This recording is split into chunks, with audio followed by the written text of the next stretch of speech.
Opa, pessoal, hoje eu queria conversar um pouco com vocês sobre o contrato de honorários advocatícios, né? É um documento que basicamente o seu cliente chegou até você e aí quer contratar seu serviço. Então você tem que ter um contrato, um documento formal redigido, a qual você pode estipular as cláusulas necessárias para o seu livre exercício profissional e é uma garantia de que você vai receber, tá?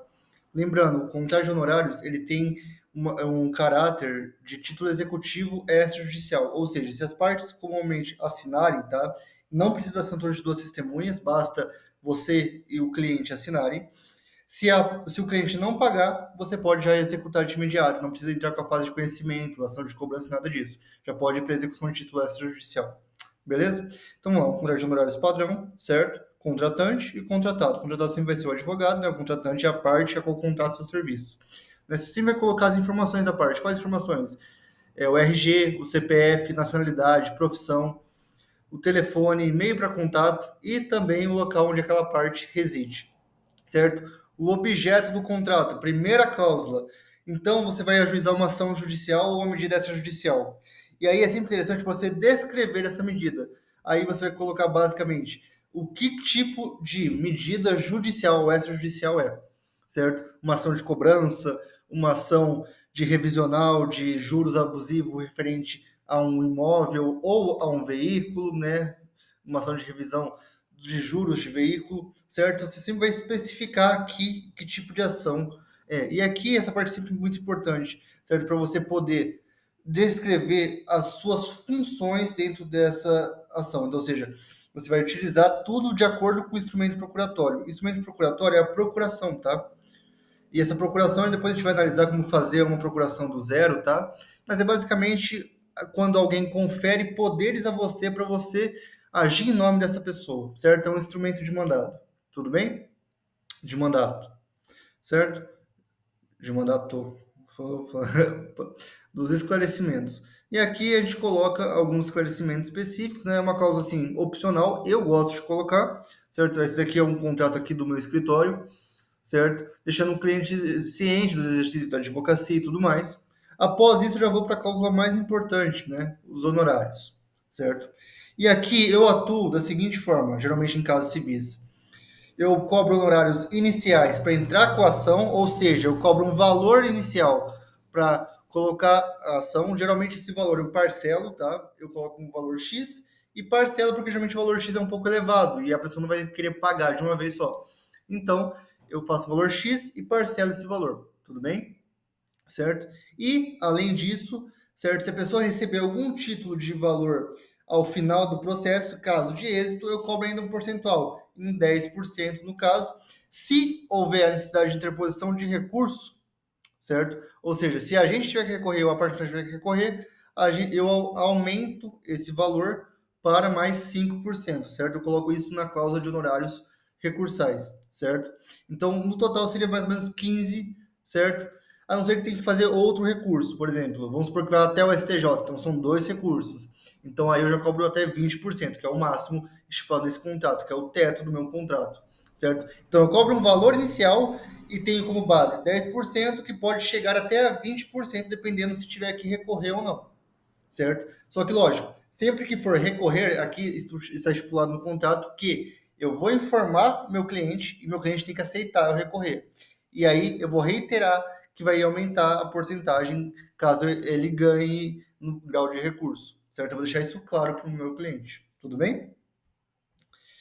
Após isso, eu coloco duas partes dos honorários, honorários e grau recursal, das despesas. E aqui é muito importante. Eventuais, você tem que prever o seguinte: eventuais despesas específicas do processo ou de ação extrajudicial, certo? As despesas acumuladas com tudo mais ficam a parte do contratante, para você não ter que arcar com essas despesas. Então vamos supor que você precisa de uma certidão, certo? De matrícula de um imóvel, você vai entrar com uma ação de uso capião, certo? Quem vai arcar com essa certidão? Sempre a parte, nunca você, certo? Porque você está sendo contratado para executar um serviço específico profissional.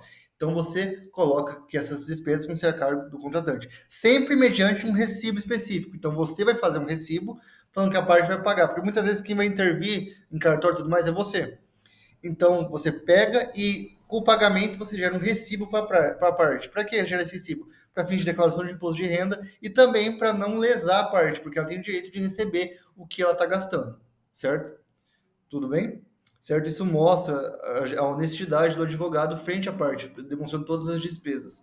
Além disso, coloca uma cláusula em caso de descumprimento, né, a cláusula penal, certo? Caso de desistência da ação, isso é importante, certo? Vamos supor que você fez tudo certo e no meio da ação a parte simplesmente quer desistir, não quer mais, está com dor de cabeça com a situação, não gosta, enfim. E aí você trabalhou e não vai receber nada em caso de êxito, por exemplo? Não. Né? Eu coloco um valor de multa de 10% sobre o valor da causa se a parte quiser desistir. E eu deixo isso avisado quando? Desde o início da contratação, certo? Então, todas essas informações eu tenho que deixar sempre claro para o cliente desde o início da contratação, certo? E geralmente o que eu faço? Além de contratar e assinar e fazer o cliente publicar, às vezes eu peço até um vídeo para o cliente falando que ele entendeu tudo isso, certo? Ou eu gravo a nossa videochamada. Por quê? Para ter uma situação de resguardo para o advogado. Porque você fala às vezes tudo para o cliente, mas o cliente fala assim: ah, não lembro disso, você não falou disso. Então, tendo isso como meio de prova, isso evita até futuros problemas com a própria OAB, certo? Porque você tem que ser o mais transparente e honesto possível com o seu cliente e você tem que também ter um modo de se resguardar. Ou seja, uma gravação, uma filmagem é sempre interessante, certo? Demonstrando para o seu cliente sobre tudo o que está estipulado nesse contrato. Tudo bem? Depois disso, a vigência do contrato é rescisão, certo? A rescisão pode ser rescindida a qualquer tempo, né, desde com prévio aviso. A vigência até a finalização da ação específica descrita no objeto do contrato. E aí vem o foro de eleição. O que é o foro de eleição, certo? É basicamente aonde você vai ajuizar a ação caso uma das partes descumpra. Então, se o advogado descumprir alguma coisa, seu cliente pode entrar com alguma ação, alguma medida. Aí você vai dispor no foro de eleição, certo? E se caso você entre em alguma ação, você também vai dispor, certo? Esse tipo de medida. Tudo bem?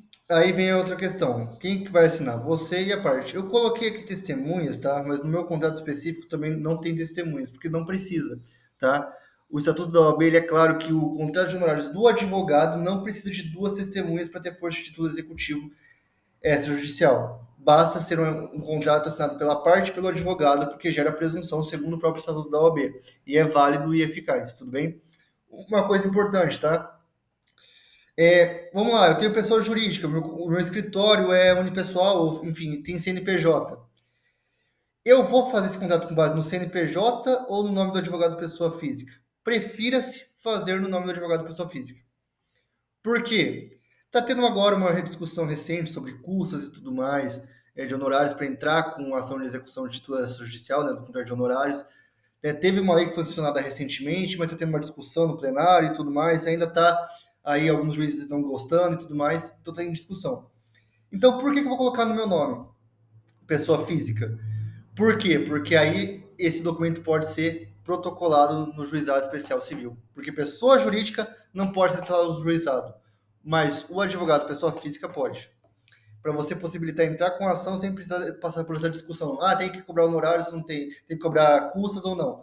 O advogado no juizado não tem custas para entrar com a ação até 40 salários mínimos. Logo, ele não tem que dispor de nenhum tipo de custo porque vai entrar no juizado.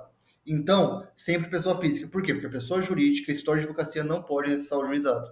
Certo? Ah, mas baixou aquela lei que fala que o advogado não tem que arcar com custas em ação de execução e tudo mais para quando for executar os seus honorários. Sim, lei super válida, só que está tendo uma discussão tremenda de juízes e tribunais e muitos tribunais não têm aceitado a disposição dessa lei, certo? Está tendo uma discussão, inclusive, no própria Câmara e no Senado sobre essa disposição, certo? Então, sempre é melhor ir no juizado, que aí você não vai ter essa dor de cabeça, nem esse problema, certo? E sempre, para acessar o juizado, tem que ser na pessoa física, não pode ser na pessoa jurídica. Então, sempre prefiro fazer na pessoa física, tá bom?